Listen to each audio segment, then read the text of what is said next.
Nós vamos meditar então em 1 Coríntios 13.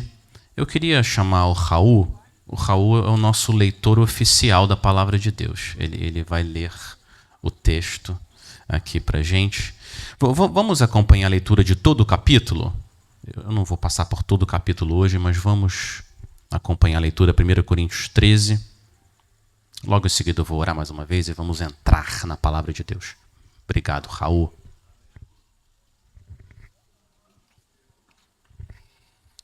Vamos ler. Capítulo 13, versículo 1 em diante. Ainda que eu fale a língua dos homens e dos anjos, se não tiver amor, serei como o bronze que soa ou como o símbolo que retine. Ainda que eu tenha o dom de profetizar e conheça todos os mistérios e toda a ciência, ainda que eu tenha tamanha fé a ponto de transportar montes, se não tiver amor, nada serei. E ainda que eu distribua todos os meus bens entre os pobres, e ainda que eu entregue o meu próprio corpo para ser queimado, se não tiver amor, isso de nada me adiantará. O amor é paciente e bondoso. O amor não arde em ciúmes, não se envaidece, não é orgulhoso, não se conduz de forma inconveniente, não busca os seus interesses, não se irrita, não se ressente do mal.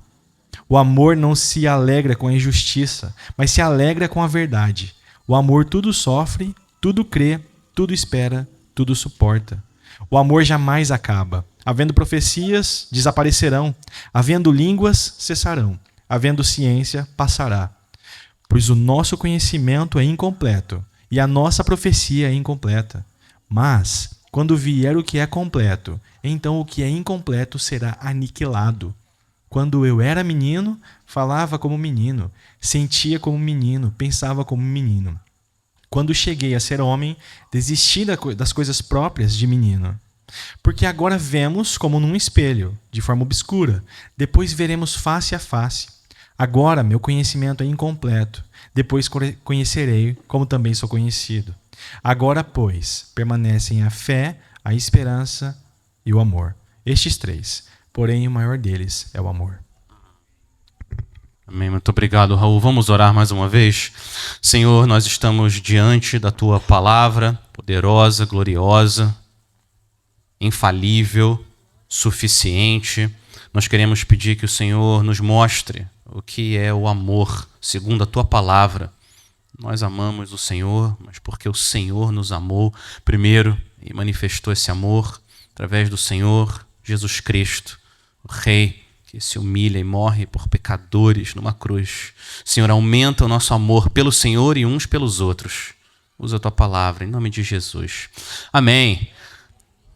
Povo de Deus, eu vim aqui nesse calor do Acre para animar vocês a seguirem o exemplo do pinguim imperador. O pinguim imperador vive na Antártida. Temperatura menos 60. Ventos de 200 quilômetros por hora. Nós, em poucos minutos, estaríamos mortos. Os pinguins sobrevivem. Como? Qual que é o segredo do pinguim imperador para sobreviver num ambiente tão hostil? O segredo do pinguim imperador é a união. Esse é o segredo deles. Sabe o que eles fazem? Eles fazem o seguinte, eles se juntam em centenas, milhares e milhares de pinguins se juntam e formam uma bola preta enorme, um grudado no outro. E eles ficam se revezando. Quem que fica na parte externa dessa bola, recebendo os ventos congelantes da Antártida. Primeiro um grupo fica ali, depois, quando eles não aguentam mais, eles vêm para dentro e quem estava no centro dessa bola vai para a parte externa e um vai protegendo o outro e aquecendo o outro. E por incrível que pareça, eles sobrevivem num ambiente que seria impossível eles ficarem vivos sozinhos. Eu entendo que uma das razões pelas quais o Senhor criou o pinguim imperador foi para nos mostrar, crentes, o que é o amor dentro da igreja. Existem várias forças externas, ventos frios e fortes, batendo nas portas das igrejas do Senhor Jesus. Dessa igreja aqui, que está atrás de nós, e todas as igrejas que proclamam o evangelho da graça. Satanás é um inimigo real e perigoso. Problemas de relacionamento dentro da igreja tendem a esfriar o nosso coração, nosso amor por Cristo, nosso amor pelas pessoas. Qualquer tipo de sofrimento faz a gente também ter a tendência a se isolar, nos afastarmos uns dos outros. A igreja do Senhor Jesus precisa andar unida em torno da verdade, da palavra do Senhor. Sozinhos a gente vai congelar, morrer, mas unidos pelo calor da palavra a gente consegue passar pelo inverno da Babilônia, que é esse mundo frio, chegarmos até o verão da glória de Deus. Sozinhos, não, mas juntos, unidos, sim. E o elo dessa união é o amor. 1 Coríntios 13 é uma passagem sobre a excelência, a supremacia do amor. Vocês sabem que existe uma enorme confusão nesse mundo sobre o que é o amor. Eu contei, a cada 100 pessoas existem 101 opiniões sobre o que é o amor. Algumas pessoas dizem que o amor é um sentimento. Outras pessoas têm certeza que o amor é uma ação. Alguns vão dizer que o amor é uma decisão. E outras pessoas vão dizer que o amor é eterno enquanto ele dura. Se o Senhor assim permitir, eu quero usar nosso tempo para ouvirmos o que Deus pensa sobre o amor na palavra dele. Não a opinião dos homens. Se você olhar para o texto, você vai perceber o formato. Paulo divide o discurso do amor em 3 partes. Perceba que do versículo 1 ao 3, na primeira parte, ele vai falar da necessidade do amor, que é o nosso assunto de hoje. Do versículo 4 ao versículo 7 é o recheio, ele fala das qualidades do amor. E do versículo 8 ao versículo 13, Paulo vai falar sobre a eternidade do amor. Necessidade, qualidade e eternidade. Então nós vamos seguir o apóstolo Paulo e dividir esse capítulo em 3 mensagens. Hoje nós vamos olhar para a necessidade do amor. E amanhã de manhã, qualidades, e amanhã à noite, eternidade. Quão necessário é o amor? Segundo a palavra de Deus, o amor é tão necessário que sem amor, qualquer coisa que eu faça não tem nenhum valor. Nenhum valor. Segundo a palavra de Deus, uma vida cheia de atividades, mas vazia de amor, me faz ser nada. E não adianta nada. Olha o final do versículo 2. Final do versículo 2, a palavra diz, se não tiver amor, nada serei. Final do versículo 3, se não tiver amor, isso de nada me adiantará. Esse é o tamanho da necessidade do amor. O amor precisa estar em tudo, porque sem amor nós não somos nada. Mas antes de entrar no texto em mais detalhes, eu quero localizar a gente, o que está acontecendo na igreja. Qual que é o contexto dessa passagem? Eu não sou contra essa passagem ser usada numa cerimônia de casamento. Muito pelo contrário, eu acho que esse capítulo tem implicações maravilhosas sobre a nossa vida dentro de casa. Mas vocês sabem que o contexto de 1 Coríntios 13 é dentro da igreja. Esse é o contexto. Essa passagem é uma correção de amor do apóstolo Paulo sobre uma igreja que estava enfrentando problemas sérios de orgulho e divisão. Se você puder voltar para o capítulo 12, versículo 1, volte um capítulo.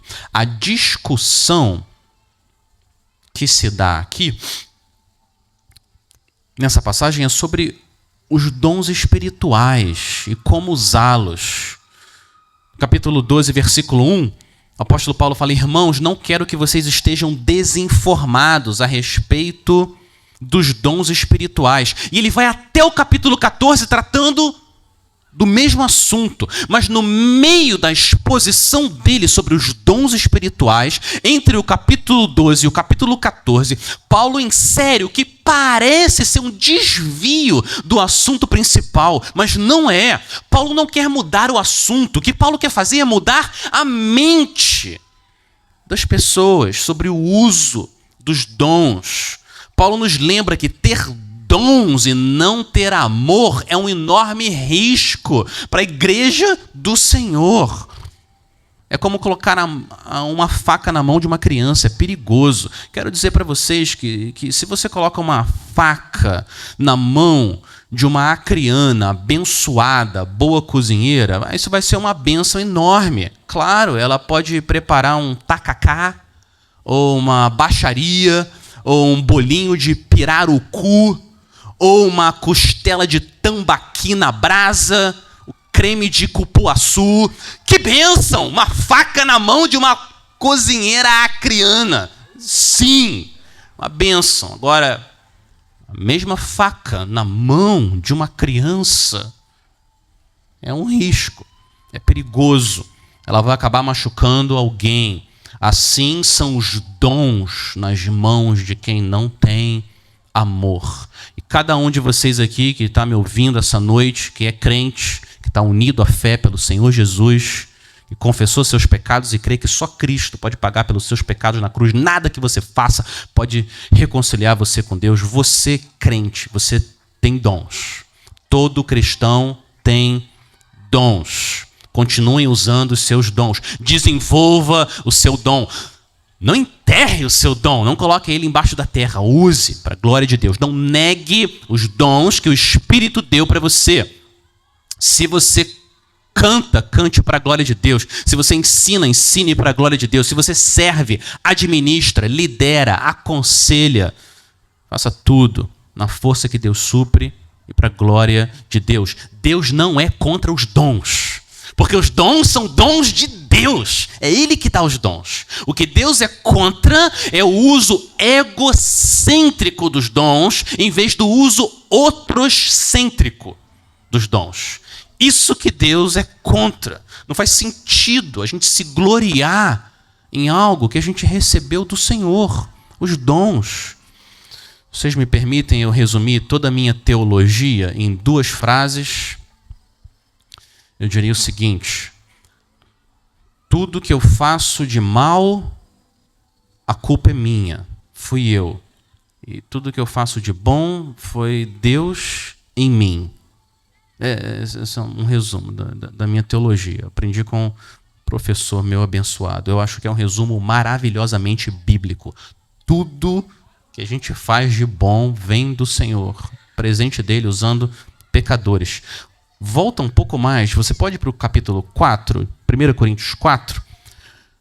Paulo faz 3 perguntas para cada um de nós, para a igreja de Corinto, mas também para cada um de nós. 1 Coríntios 4, versículo 7. 3 perguntas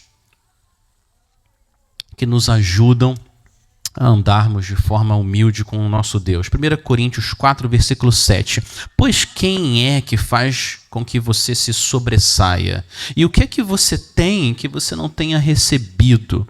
E se o recebeu, por que se gloria como se não o tivesse recebido? Então, povo de Deus, gaste os seus dons e a sua vida para que outras pessoas cresçam na fé, na alegria e na paz do Senhor. Use os seus dons, mas a mensagem de 1 Coríntios 13 é a seguinte: use seus dons com amor, de uma maneira santa, e use os seus dons por amor, com uma motivação também santa, porque ter muitos dons não é sinal de maturidade. Sinal de maturidade é ter muito amor. É isso que 1 Coríntios 13 está nos ensinando. E assim como o nosso esqueleto sustenta o nosso corpo e a gente não cai no chão como uma gelatina, é o amor que sustenta o corpo de Cristo para que a igreja permaneça de pé.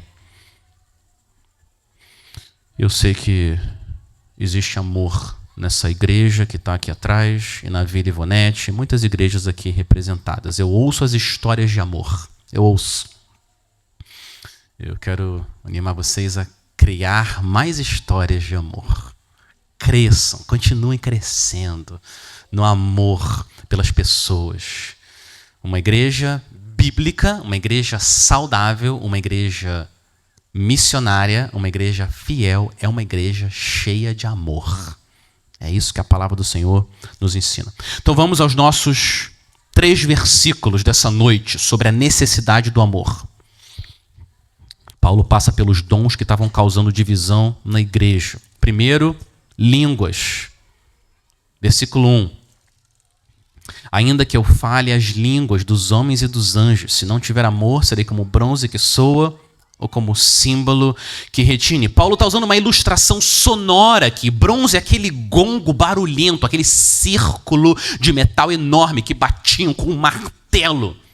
Fazia um grande barulho. O símbolo, esse é o bronze. O símbolo são aqueles 2 pratos que se batem.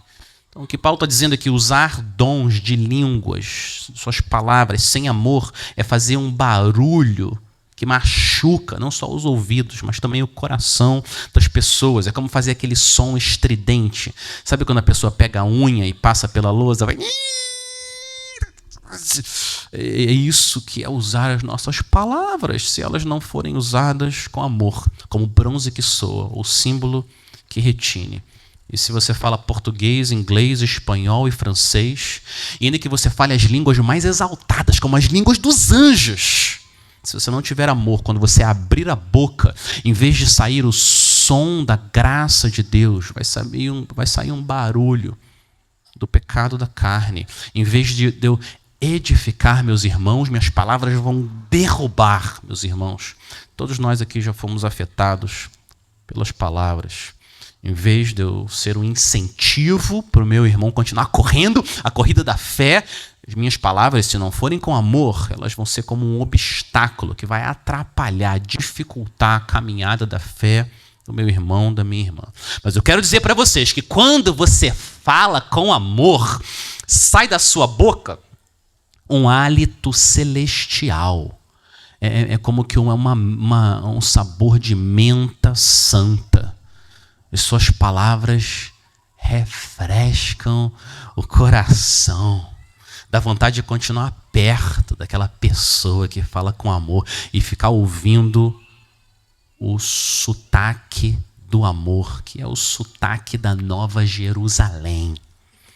Provérbios 16, 24. Palavras agradáveis são como favo de mel, doces para a alma e remédio para o corpo. Mas falar a verdade sem amor, ter razão no que eu estou falando, sem ter amor no que eu estou falando, faz as minhas palavras serem um barulho irritante, segundo 1 Coríntios 13. Não foi para isso que Deus nos deu uma boca. Eu imagino que todos nós aqui já tivemos oportunidade de nos arrependermos por falarmos a coisa certa, mas da maneira errada. Eu acho também que muitos de nós aqui já tiveram que se arrepender por falar a coisa errada da maneira errada, na hora errada, com o coração no lugar errado. Nós precisamos de graça do Senhor para falar com amor. Nossas palavras, o que sai da sua boca tem um poder enorme com as pessoas à sua volta. Provérbios 18, 21. A morte e a vida estão no poder da língua. Provérbios 12, 18. Palavras precipitadas são como ponta de espada que ferem, mas as palavras dos sábios são remédio, que curam. Nós precisamos da sabedoria do Senhor para que saia da nossa boca palavras que vão edificar as pessoas e transmitam graça. Povo de Deus, que a palavra de Cristo habite ricamente no coração de vocês. Amém? Versículo 1, línguas. Versículo 2, profecia. A gente quer que o Senhor use as nossas palavras para santificar as pessoas e aproximá-las do Senhor. E também, versículo 2, as profecias. Ainda que eu tenha o dom de profetizar e conheça todos os mistérios e toda a ciência. De novo, Paulo está exagerando de propósito, como ele fez com a língua dos anjos. Ninguém que tem o dom de profetizar conhece todos os mistérios e toda a ciência. Ninguém. Ninguém tem todo o conhecimento, toda a ciência. Existem trilhões de coisas que nós não sabemos. Ainda que alguém tenha o dom de profetizar, eu entendo que estava operando no tempo dos apóstolos, sem o Novo Testamento, ainda assim, ainda que essa pessoa consiga revelar mistérios do Senhor, ela não conhece tudo. Muitas coisas ela ainda não sabe. Mas Paulo cria uma situação, olha a situação que ele cria. Ele cria uma situação dizendo, ainda que alguém saiba tudo que existe para ser sabido, se não tiver amor, final do versículo 2, nada serei. Ainda que eu saiba perfeitamente todas as doutrinas da Bíblia e tenha lido todos os livros que já foram escritos, e meu conhecimento seja maior do que essa galáxia, final do versículo 2. Se não tiver amor, nada serei. Agora, é claro que Deus não é contra o conhecimento. É claro que não. Deus não é contra o conhecimento. O conhecimento é essencial. Deus nos chama a crescer na graça e no conhecimento do Senhor e Salvador Jesus Cristo. A gente precisa estudar a Bíblia e conhecer mais sobre esse Deus grande, infinito, santo, cheio de majestade e glória. Sim, a gente precisa de sã doutrina, mas, como o pastor John MacArthur disse, conhecimento é essencial, mas não é suficiente. Não é. Volta, por favor, alguns capítulos. Agora volte para o capítulo 8. 1 Coríntios 8. Olha o que Paulo tinha escrito para a igreja. 1 Coríntios 8, versículo 1. 1 Coríntios 8, 1. Ele diz, o texto diz, no que se refere às coisas sacrificadas a ídolos, sabemos que todos temos conhecimento. O conhecimento leva ao orgulho, mas o amor edifica. Se alguém julga conhecer alguma coisa, ainda que ainda não conhece como deveria conhecer, mas se alguém ama a Deus, esse é conhecido por ele. Então Paulo de novo está usando uma linguagem muito forte para mostrar o que a falta de amor pode fazer no nosso coração e na sua igreja.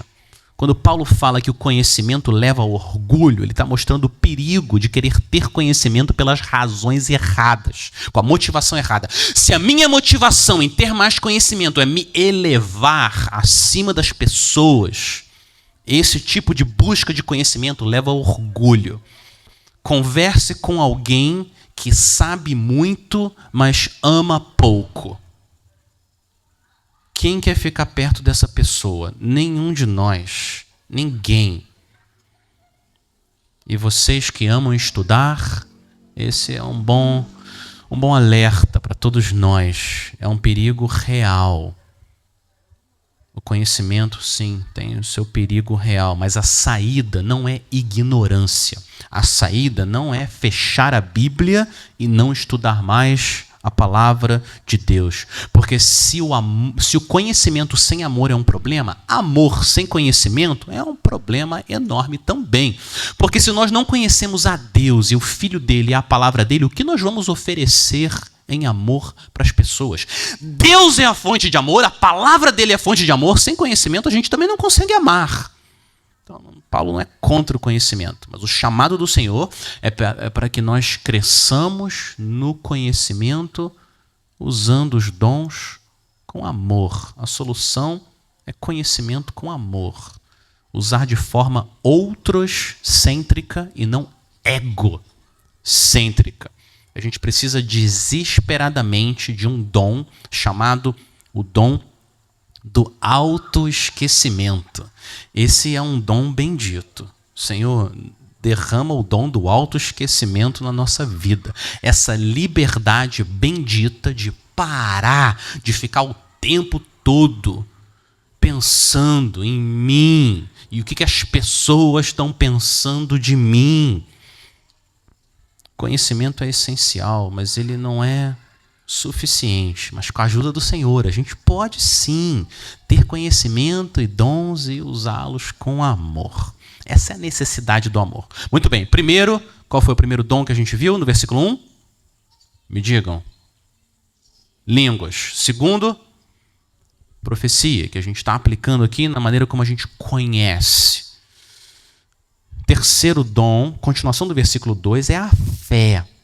A continuação do versículo 2 é fé. Línguas, profecia e fé. Ainda que eu tenha tamanha fé, a ponto de transportar montes, se não tiver amor, nada serei. Ainda que eu tenha uma fé capaz de mudar as circunstâncias mais impossíveis nesse mundo, como mover uma montanha. Ainda que eu tenha fé para ressuscitar mortos. Ainda que eu tenha fé para fazer o mundo parar de girar. Ainda assim, com todo esse poder espiritual, sem amor, segundo Deus, isso não vale nada. Tem nenhum valor. Nada serem. Vocês percebem o que o Senhor está fazendo? 1 Coríntios 13. Deus quer que a gente use uma régua diferente da régua que o mundo usa para medir grandeza. Porque o mundo idolatra talentos, sem se importar com o caráter, como as pessoas vivem. O lema é: se ele faz bem, que mal tem. Já ouviram isso? Tem mal. Sim. Se o coração está no lugar errado e as coisas não são feitas confiando no Senhor Jesus, não tem valor nenhum para Deus. Deus vê diferente. 1 Samuel 16:7, porque o Senhor não vê como o homem vê. O homem vê o exterior, porém o Senhor vê o coração. Muito bem, avançando. O amor é tão necessário que se a gente quer ser útil no reino de Deus, a gente precisa dele desesperadamente. O versículo 3, Paulo vai lidar com os bens e a morte.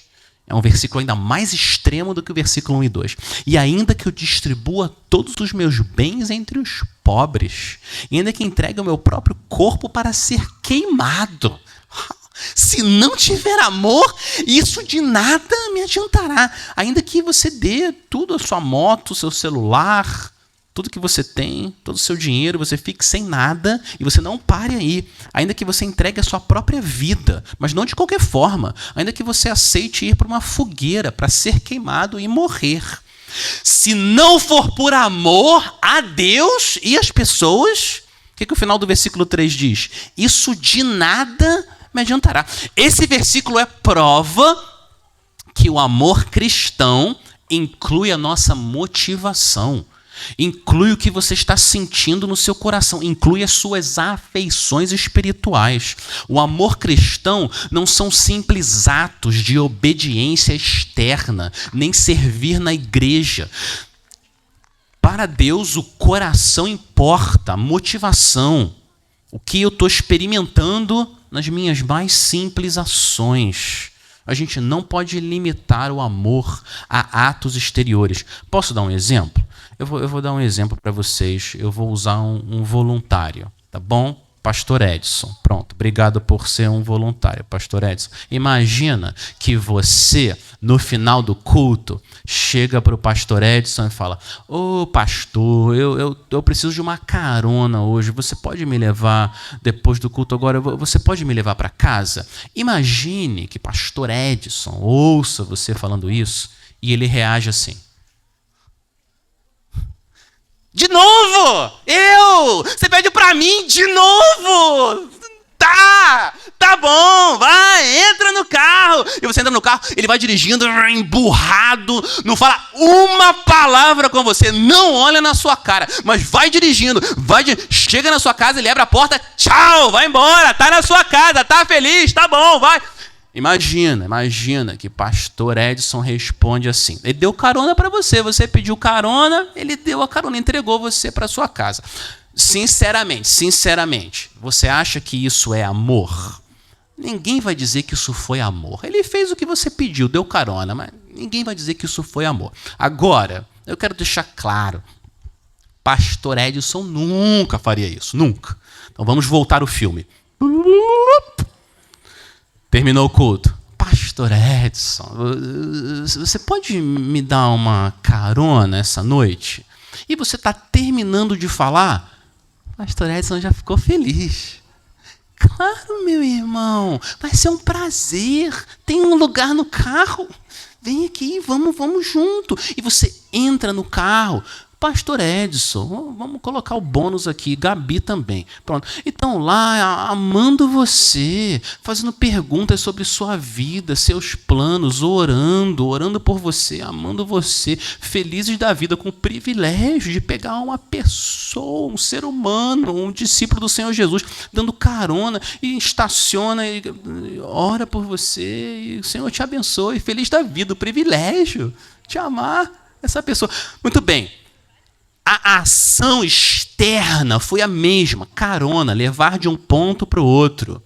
Mas qual das duas maneiras foi amor? A pergunta é fácil. A segunda, porque a maneira como nós fazemos as coisas importa para Deus, o nosso coração importa. Sim, a ação executada igual, carona, coração muito diferente. Isso faz toda a diferença.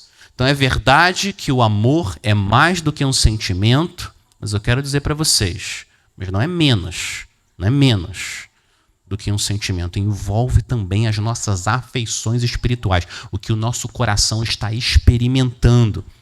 O amor inclui, sim, o que eu sinto, a minha motivação. O amor bíblico, cristão, inclui o que acontece dentro de mim, na sua essência, a forma mais pura. O amor, ele nasce do coração, ele continua sua trajetória, flui pelas artérias, veias da sua alma, ele se manifesta na sua mão, no que você faz com os olhos, com as mãos, com os pés, com a boca, com o seu tempo e com o seu dinheiro. O amor inclui as obras, mas inclui também nosso coração. Paulo não está criando nenhuma doutrina nova. O Senhor Jesus disse a mesma coisa. Vocês lembram? Vocês conhecem essa passagem? Mateus 15, o Senhor Jesus falou: este povo me honra com os lábios, mas o seu coração está longe de mim. Em vão me adoram. Com os lábios o povo me honra. A doutrina deles está certa. A música que eles cantam está certa, sim. Mas o coração deles está errado. Existe uma desconexão entre o que eles fazem e o que acontece dentro deles. Jesus chama esse tipo de adoração em vão. Isso é assustador. A gente não quer adorar o Deus Santo em vão. A gente não quer. A gente quer adorar de uma maneira que honre, glorifique a Ele, o que inclui o amor no nosso coração. Qual que é a relação, então, dessa adoração com o nosso serviço uns aos outros e o amor na igreja? O que vale para o nosso amor a Deus, vale também para o nosso amor uns pelos outros. Então, fica claro que Jesus está dizendo, e Paulo está dizendo, que a gente deve amar com as nossas atitudes, e não só atitudes vazias sem amor. Senão, voltando para 1 Coríntios 13, final do versículo 3, isso de nada me adiantará. Então eu quero terminar respondendo uma pergunta. O que eu posso fazer, então, para ter o coração no lugar certo e servir as pessoas pela motivação correta, usando meus dons, os dons que o Senhor deu para mim, com amor? Todos nós, eu quero reconhecer, todos nós, sem exceção, precisamos lutar contra as nossas motivações misturadas. Tá certo? Ninguém tem a motivação pura como o Senhor Jesus, que era absolutamente puro, sim. Mas como que eu posso experimentar mais afeições espirituais nos meus atos de serviço aos outros? Como que eu posso servir com mais amor? Quero dizer para vocês que o segredo, não tão segredo assim, é você estar preenchido pelo amor de Deus em Cristo por você. Esse é o segredo, não tão segredo assim. Você está preenchido, cheio já do amor de Deus. Deus é tão suficiente para você que você não precisa que as pessoas respondam ao que você faz, os seus atos de amor, de determinada maneira, senão você não vai mais amá-las. Não, você não está mais carente. Você já está preenchido. Você se sente tão amado por Deus, por ter entregado o Filho dele no seu lugar. Tão amado pelo Senhor Jesus, o Rei do Universo, que quis voluntariamente se humilhar, ser pregado naquela cruz no seu lugar para substituir você, tirar você para sempre da condenação que nós merecemos para me levar para o céu. Você se sente tão amado pelo Espírito Santo que quando você estava morto, abriu seus olhos, mostrou a glória de Cristo, fez você correr até Ele. Você está tão cheio desse amor, tão preenchido e satisfeito, que agora você está livre. Você está livre. Você se arrisca pelas pessoas e ama as pessoas sem esperar nada em troca. Elas não precisam responder de uma determinada maneira para você continuar amando a elas. Não. Você não precisa mais de reconhecimento, elogios, ou que elas façam a sua vontade em troca. Não. Você já tem tudo o que você precisa. Você já tem Cristo. Agora você está livre para transbordar em amor pelos outros. Um homem, meus irmãos, um homem satisfeito em Cristo, ele é capaz de amar as pessoas na igreja, mesmo que seja um irmão bem difícil. E uma mulher satisfeita em Cristo é capaz de amar outras irmãs, mesmo que elas não respondam bem. Um marido satisfeito em Cristo consegue responder em amor à sua esposa, mesmo quando está sendo difícil amar a esposa. E uma esposa satisfeita, quando Cristo é suficiente para ela, ela consegue amar o seu marido, mesmo que ele não esteja amando ela de volta. É possível, sim. A palavra de Deus transforma o nosso coração. Para isso, nós precisamos estar cheios do amor do Senhor Jesus. Quanto mais afeições espirituais nós temos por Cristo, quanto mais Ele é grande, suficiente, misericordioso, amoroso comigo, mais aquecido fica o seu coração de pinguim imperador. Mais livre você está para se derramar pelas pessoas em amor e servir. Eu acho que eu falei isso de manhã. Eu estou convencido, meus irmãos, que os piores momentos da minha vida são quando eu medito demais no Alex Dyer e medito de menos em Jesus Cristo. Esses são os nossos piores momentos. Eu sei que as nossas provações são reais, sim, elas têm poder para esfriar o nosso coração, sim, mas a gente pode se aquecer nesse frio da Antártida desse mundo. E a gente faz isso, eu não me isolo para pensar mais em mim, eu me junto a outros pinguins para pensar mais nele e na graça dele, no amor dele. E assim a gente cresce em amor. Então, povo de Deus, vamos nos amar. Sozinhos, a gente vai congelar. Isolados, a gente não vai sobreviver. Mas no fogo da palavra do Senhor, a gente vai aquecer um ao outro, andando juntos, unidos, e usar os nossos dons com amor para ajudar outras pessoas a conhecerem mais a Cristo, o amor dele, a alegria que ele oferece. E você faz isso na força que Deus supre. Então, continuem recebendo os ventos das provações uns pelos outros. Sofram uns com os outros. Amem como Cristo amou vocês. Porque existem muitas coisas excelentes nessa vida. Mas nada é maior do que o amor. Amém? Vamos orar. Senhor, nosso Deus, nós queremos confessar que nosso amor está assim muito longe do que ele deveria. Nosso amor pelo Senhor é muito pequeno, perto da grandeza, da glória e da majestade do Senhor. Aumenta o nosso amor pelo Senhor.